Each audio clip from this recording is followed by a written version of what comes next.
A medición do Gran Triángulo foi un fito histórico, un éxito da ciencia, unha aventura de case 2 anos na que o matemático Rodríguez xogou un papel fundamental.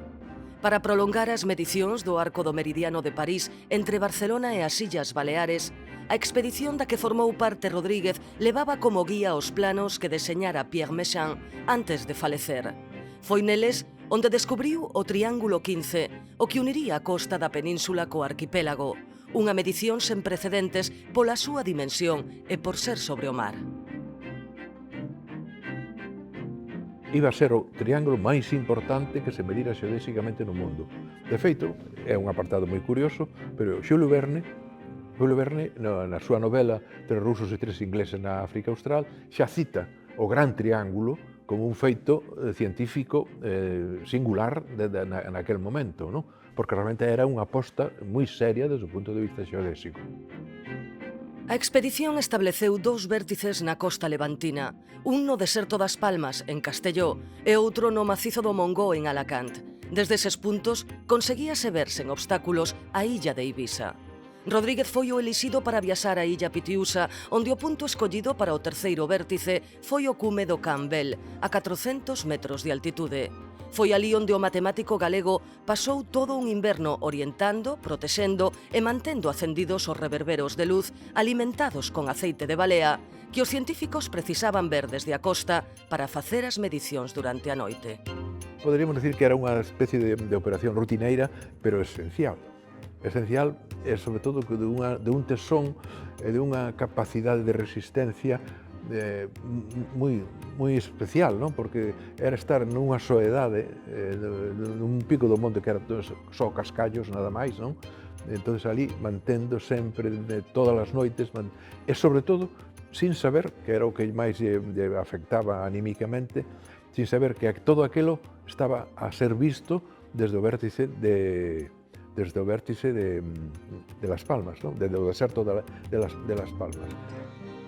De feito, foi só 3 meses despois da súa chegada ao Campbell cando Rodríguez recibiu finalmente a nova de que a luz dos seus reverberos fora avistada e que as medicións desde a costa levantina tiñan rematado. Agora había que facer o mesmo desde Ibiza, cara a costa.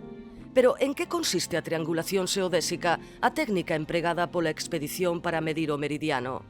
O astrónomo José Ángel do Cobo explícanos, coa axuda de un teodolito con máis de 100 anos de historia e escollendo un pararraios ao lonxe, como se pode saber a que distancia está ese punto de nós.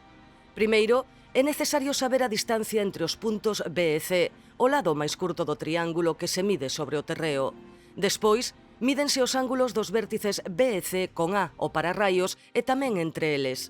Despexado o ángulo do punto A, do Cobo dispón xa dos datos necesarios para coñecer as distancias co obxecto elixido. Unha vez que xa temos os 3 ángulos coñecidos, recurrimos a unha fórmula sinxela da trigonometría plana que nos di que o teorema do seno, pois que cada lado partido polo seno do ángulo oposto, pois o cociente pois é o mesmo, de acordo? Aquí temos en esta relación o marcado en azul, igual que antes, coñecido, e o que está marcado, en este caso en fucsia, pois é o descoñecido.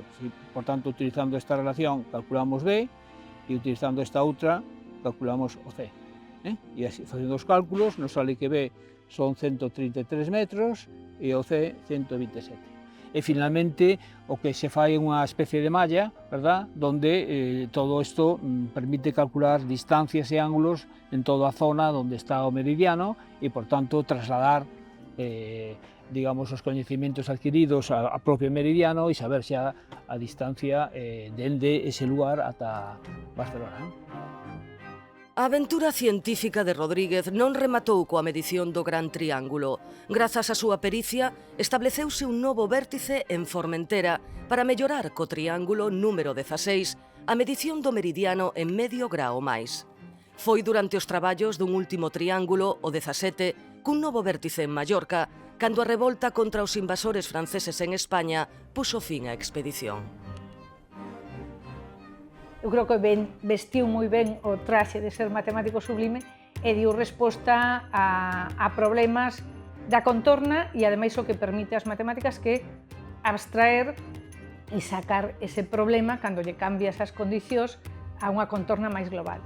Entonces, eu creo que coincide os seus retos e os seus obxectivos con moitos dos que queremos estimular e incentivar nos novos estudantes da facultade. O matemático Rodríguez seguiu o seu camiño por Europa lembrándose sempre da Universidade Galega, a que fixo entrar na ciencia moderna grazas ao material innovador que enviou persoalmente desde Francia. Material que foi empregado máis tarde polo seu discípulo Domingo Fontán, quen realizou con el a primeira carta xeométrica de Galicia.